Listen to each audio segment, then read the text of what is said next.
What if Iran has already learned the most important lesson from North Korea?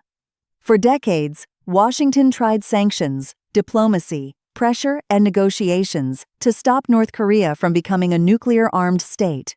But North Korea survived, and over time, its strategic capabilities became harder, not easier to eliminate. Now, a different country presents a very different challenge: Iran. Iran is not North Korea. Its geography, economy, alliances, and political system are fundamentally different. But the strategic similarities are impossible to ignore. Build leverage.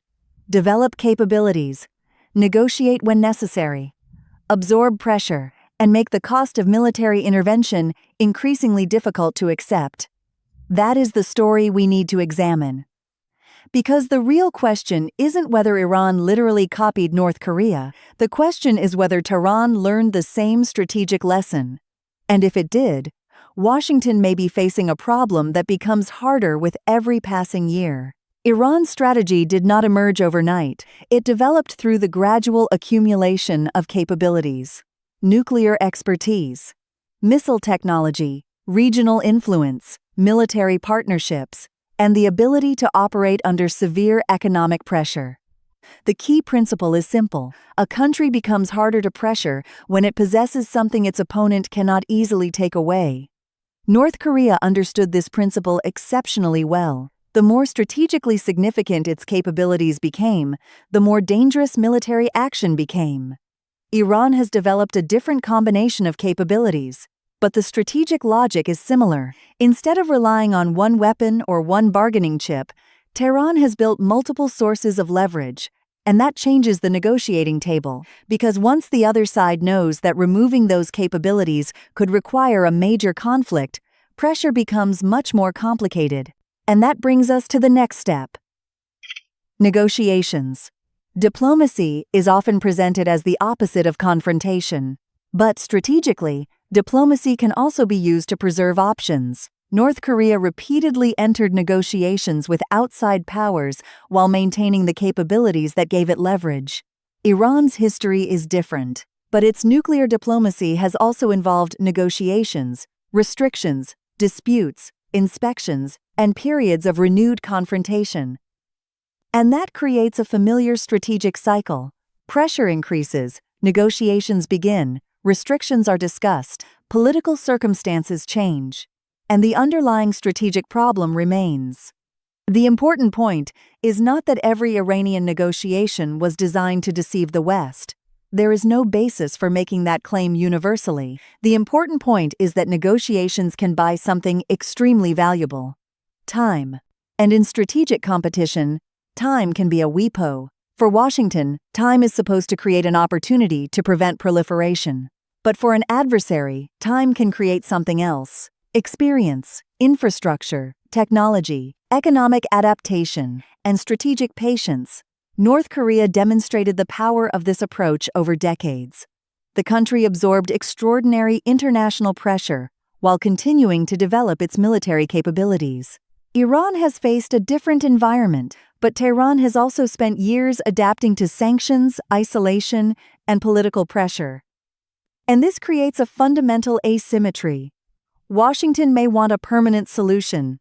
Tehran may only need to avoid a catastrophic outcome today. That difference in time horizons matters, because the longer a strategic problem survives, the more difficult it can become to solve. And nowhere is that more obvious than with sanctions. The United States has enormous economic power. Sanctions can restrict financial access, reduce trade, target energy revenues, and impose serious costs on a government. But sanctions are not a magic button. History has shown that countries can adapt. North Korea adapted to decades of sanctions. Iran has also developed mechanisms for surviving under intense economic pressure. That does not mean sanctions are ineffective. They can be painful, they can reduce resources, they can influence calculations, but economic pressure does not automatically produce political surrender. And that creates a dangerous question for policymakers. What happens when increasing pressure produces more resistance instead of capitulation? Because eventually, Washington reaches a point where economic pressure alone may no longer be enough.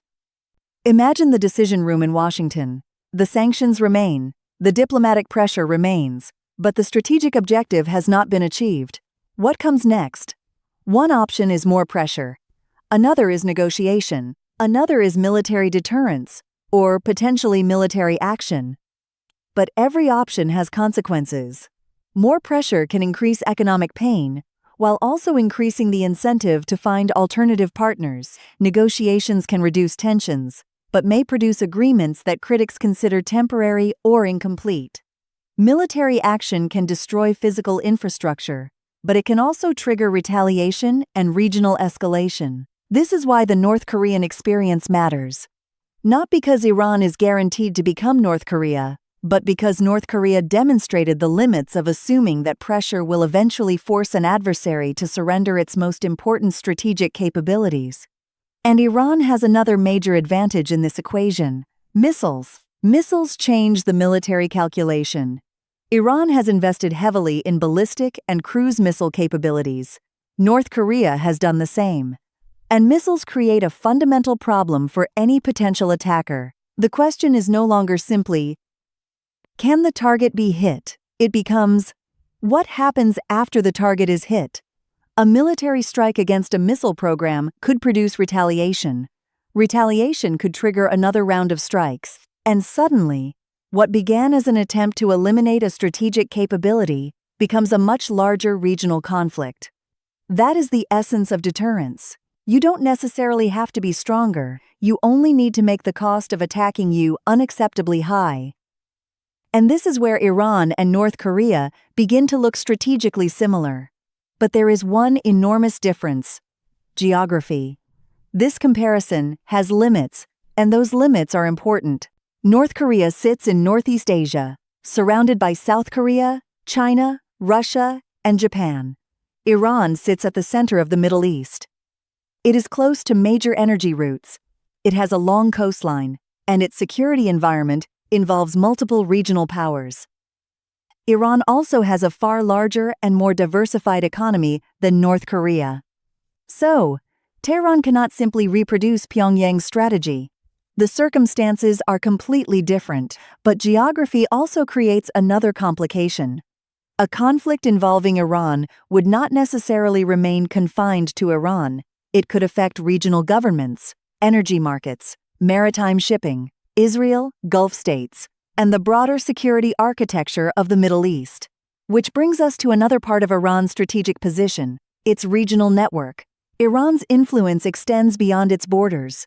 Over decades, Tehran has developed relationships with armed groups, political actors, and governments across the region. These relationships have become an important part of Iran's broader security strategy, and they complicate American planning because Washington cannot look at Iran as an isolated target. It has to consider the wider regional system. What happens in Iraq? What happens in the Gulf? What happens to shipping? What happens to Israel? What happens to energy markets? And what happens if a confrontation spreads beyond the original battlefield? That is why Iran's strategic leverage cannot be measured only by its nuclear program. And that leaves Washington with three difficult choices. The first option is pressure. Keep sanctions in place. Increase diplomatic isolation.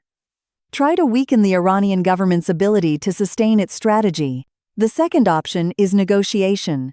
Find a new agreement, accept limitations, and attempt to create a verifiable framework that reduces the nuclear risk. The third option is military deterrence or military action.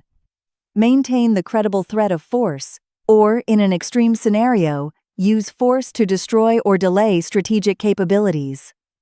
But here is the problem: none of these options guarantees a permanent solution. Pressure can fail, diplomacy can collapse, military action can delay a program without eliminating the underlying knowledge. And that is the uncomfortable lesson from North Korea. Once a country reaches a certain strategic threshold, the choices become dramatically narrower. North Korea is the example policymakers cannot ignore. After decades of confrontation, Pyongyang ultimately developed a nuclear arsenal. Today, the central question is no longer simply how to stop North Korea from becoming nuclear. It already is. The question is, how to deter it, how to contain it, how to reduce the risk of war, and how to prevent further proliferation. That transformation matters because it shows what happens when prevention becomes containment. The strategic objective changes. And Washington does not want to face the same transformation with Iran. But that does not mean Iran will follow North Korea's exact path. The countries are different. Their security environments are different. Their relationships with major powers are different. The real concern is the possibility of reaching a similar strategic threshold, a point where reversing the situation becomes dramatically harder. The most important question may not be, does Iran currently possess a nuclear weapon?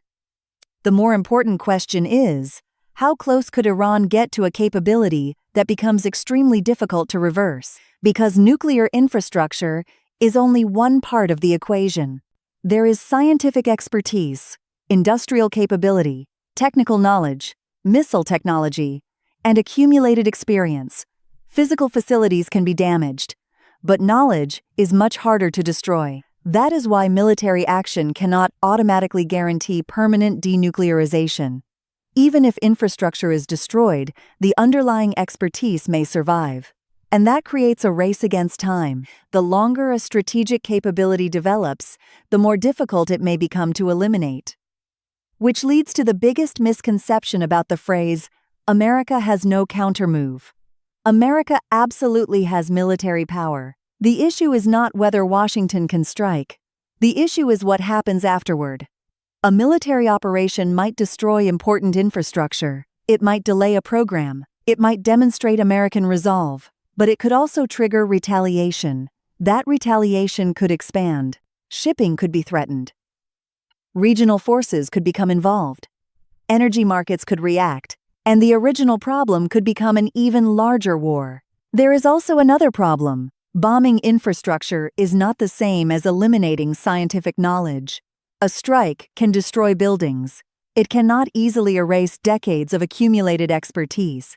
That is why military action is not a simple reset button. It is a gamble. And Washington has to calculate not only the immediate result, but the strategic consequences years later. So, does America have a countermove? Yes. It has many. Economic pressure, diplomacy, intelligence operations, military deterrence, missile defense, regional alliances, and the ability to project enormous military power. But having options is not the same as having a perfect solution. The challenge is finding a strategy that prevents nuclear proliferation without creating a conflict that makes the original problem worse. That is the real lesson from North Korea. The United States cannot simply assume that more pressure will automatically produce surrender. It also cannot assume that negotiations will automatically produce permanent compliance, and it cannot assume that military force will erase an entire technological capability. Every option has a cost. Every delay changes the equation. And every additional capability accumulated by Iran potentially changes Washington's future choices, which brings us to the final question. Iran is not North Korea, and there is no guarantee that Tehran will follow Pyongyang's final path. But North Korea demonstrated something strategically important. A country can survive sanctions. It can survive diplomatic isolation. It can negotiate. It can wait. And if it develops enough strategic capability, the international community may eventually move from trying to eliminate the threat to simply managing it. That is the warning. The danger may not be one dramatic announcement. It may be the gradual accumulation of capabilities until every available American option becomes more expensive, more dangerous, and less reliable. So perhaps the real question isn't whether America has a countermove. The real question is whether Washington can find an effective strategy before the number of workable moves gets smaller. Because once deterrence becomes the only realistic option, the game has already changed. If you want more deep dive geopolitical analysis without the hype, subscribe to the channel and turn on notifications. And tell us what you think. Is Iran really following the North Korean playbook? Or is that comparison fundamentally misleading?